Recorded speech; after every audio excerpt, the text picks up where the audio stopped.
welcome back to our podcast. I am here with Bonnie, who I just recently met, but we've been talking. Every time we talk, we seem to go on and on and on about things that are going on in the profession. And I love that Bonnie comes from the marketing aspect of the profession, but they're looking at what you would normally think of as non-marketing things. So Bonnie, why don't I let you introduce yourself and your company and the project that you're here to share with us? Sure.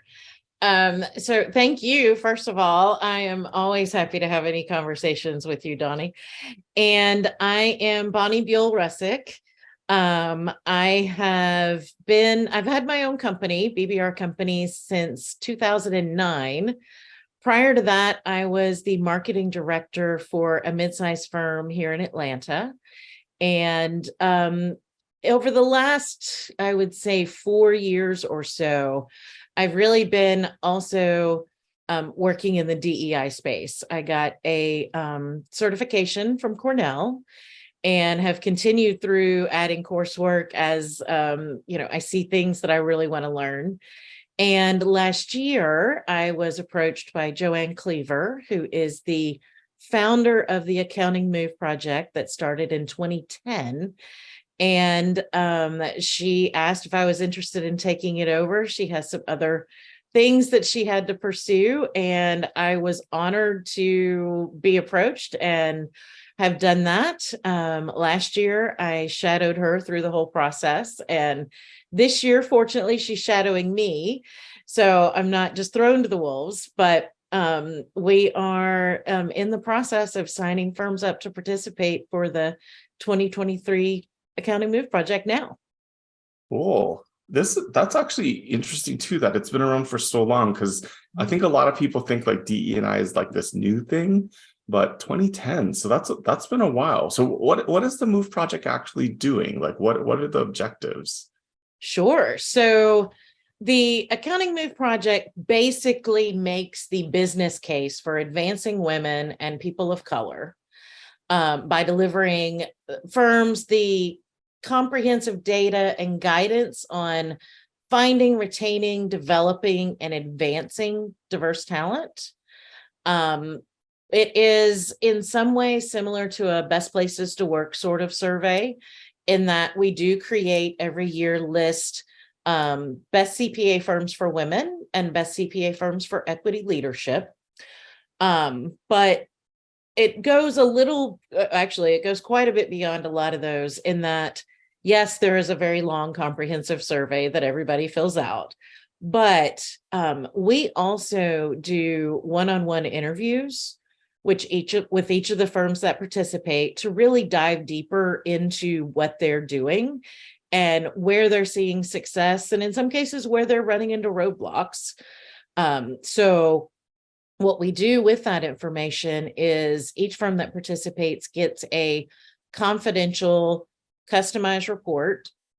Each one starts out with celebrate. So here's some really good things that you're doing, and then concentrate. Here's some things where you may want to focus differently, or these are some things that other firms are doing really well that you may want to apply at your firm. So, and then we also create a really large comprehensive report that we just released publicly to the profession that includes a lot of best practices and really exciting things that are going on at firms, and the numbers behind it. It's not, we try, a lot of this is, here's some really great things that are going on, but we also really try in every way possible to show the measurements that are being applied to those initiatives too. Ooh. So yeah, we do a lot of stuff.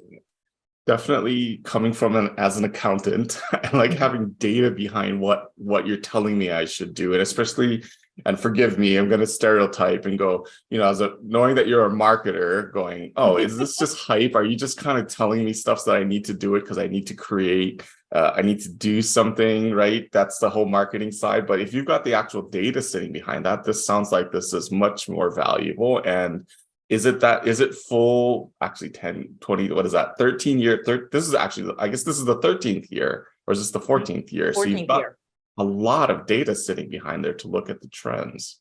We do. And we actually, On our website, accountingmoveproject.com, we have a really comprehensive archive section divided out by year. So every single report we've put together is available to download, and including articles written on various topics and things like that, because we do want to be as transparent as possible. It's really interesting to go back and read reports from 2011, 2012, talking about the importance of pay equity initiatives. Back, now that's a hot topic, and there are states that are implementing laws, of course, that really bring that to the forefront. But it's something that we've been talking about with Move for 14 years and measuring what firms have been doing all along the way. So it's pretty cool to see some of the information and how it has evolved, and how firms' perceptions on things have evolved over the years. And I like the fact that we're somewhat on the cutting edge and forefront of that information. Nice. And if I remember correctly, you said that MOVE actually stands for something. What does MOVE stand for? So the 4 letters each stand for something. So M is money. So that really looks at things like pay equity programs, the analysis and measurement that firms are doing. It's not really a salary survey, which is what some others do, but we really dive into and examine how employers are holding managers accountable for pay equity and how employers are addressing those equity gaps. So that's M. O is opportunity. That really talks about leadership, management, and technical training and development, especially positions that involve profit and loss responsibility, which is, of course, key to rising to leadership positions. V is vital supports. So that's kind of the flexible work practices that drive business results. We don't just look at the existence of programs, such as, telecommuting, remote work, wellness, dependent care, but we also look at how they directly support productivity and business results. And then E is entrepreneurship, which is really kind of referred to most of the time in accounting as business development. And that's, things like business development, supplier diversity, and how they're demonstrating a firm's investment in business building skills of its women employees and women-owned businesses in their communities. And every year we report and provide information on those elements. And then we also have a theme each year based on what's going on in the profession and what we're hearing a lot about. Wow. That's like a lot sitting behind that acronym there. Yes, it is. And you said there's a theme every year. So what is this year's theme? So this year, we kind of almost have a double theme this year, which sure, in my first year, I just, jump in with both feet because that's how I tend to roll. And I'm actually going to, forgive me, but I'm going to read this because I want to make sure that everything that we're talking about gets included in our conversation. So the first thing we're really looking at is how career sustainability is the new essential power skill. And the traditional pace of career advancement at accounting and advisory firms is proving unsustainable. We all know that. Post-COVID expectations are coinciding with generational approaches to work-life balance to reset how and how much professionals take on at each career stage. So in the past, if yes was the default response to new development opportunities or career responsibilities or even just day-to-day tasks, the new default is not no, but it's rather for how long. So we see the pillars of career sustainability as first, power. Permission has reversed in some cases. So instead of professionals asking firm leaders for permission for everything from daily flexibility and promotions, they now hold veto power, forcing firm leaders to be more deferential and collaborative. Second career pillar is purpose. So holistic sustainability means family and individual well-being are just as important as professional advancement. We were talking about this a little bit earlier. And particularly when personal responsibilities and maintaining healthy relationships require more investment now than ever. So this shift in priorities is clearly demonstrated, we feel, in the pushback to return to office and the much ballyhooed quiet quitting trend, and frankly, ebbing engagement and productivity that firms are seeing. The third one is potential. The payoff and trade-offs of taking on new and expanded responsibilities are now framed in terms of personal mission and goals, as well as firm mission and goals. And firms that can design and deliver win-win scenarios will engage professionals at a much higher level and keep them. And retaining staff is so important right now in this talent shortage. So all of that is one. And then the other one, that's just one. That's one. Wow. So the other one is we're going to take a real serious look at customized partnerships. We were calling this part-time partnerships, but then we got a lot of pushback on the word part-time.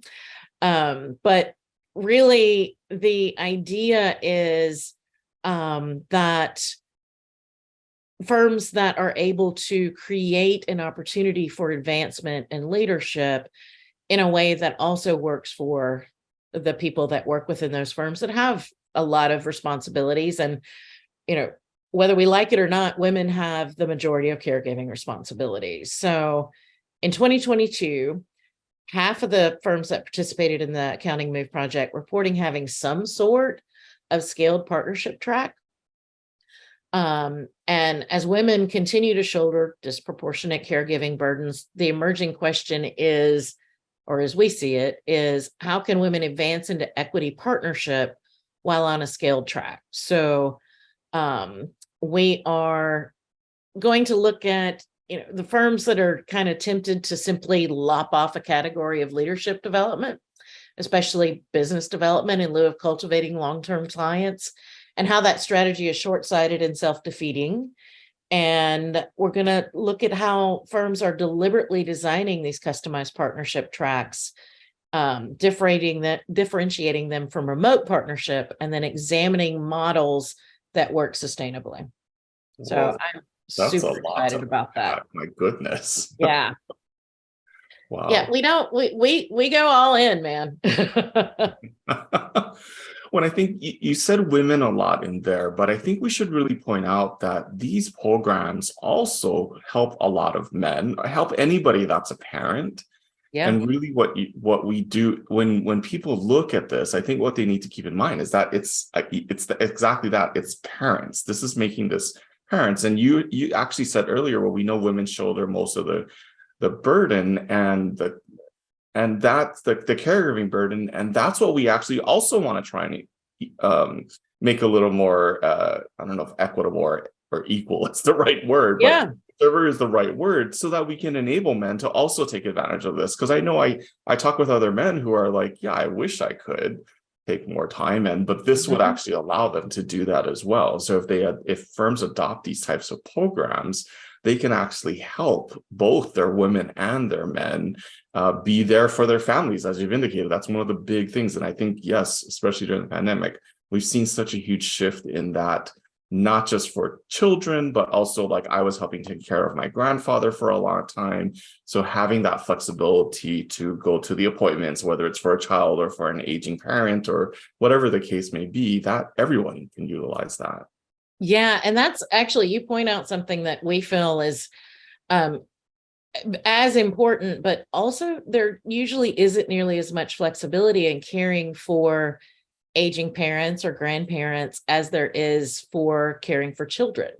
Mm-hmm. And as we have a population of boomers that are getting older, and that is becoming something that a lot of people at the peak of their career, when they're taking on the responsibility of leadership and partnership at accounting firms, are having to deal with. I was talking to a firm last year who had a extraordinary woman partner at their firm who came to the leadership and said, I'm going to have to leave my job because I have these responsibilities. I have a aging mother who needs my attention. There's nobody else that can take this on. And she was so glad she had that conversation because the firm came back and said, wait, we don't want to lose you. You are so important to us and to, the next generation of leadership at this firm. How can we create a situation and support you so you can do what you need to, but you're not having to completely leave your career? And that's a conversation that is hopefully happening at firms all over the country and will continue to happen, but it hasn't been the case as often as it should be. Oh, just speaking of, you just mentioned kind of anecdote. I think you gave us a couple anecdotes already about some of the things, but I'm curious what your research has actually shown. Since you guys have been 13 years of data at this point, has there been a change? Have we been improving in the profession, or is this still just static problem? There have been a lot of areas where we have seen improvement. I would say in individual firms, some of it is filtering across the profession. Certainly pay equity is one. We have a number of firms that we talked to last year who have done full pay equity audits within their own firm. And, a lot of people got raises and, trying to take care of pay equity as it is now, but then also put in policies that keep disparities from happening going forward too. So one of the things we measure is like what came out last year was that I want to say it was 70-something% of firms now have HR look at pay decisions made by managers. And that's not to slap anybody's hand or anything, but to make sure that what is being offered is on par with what others with that level of responsibility are making in the firm. One of the things that some states have passed laws on is you can't ask what you made in a previous position.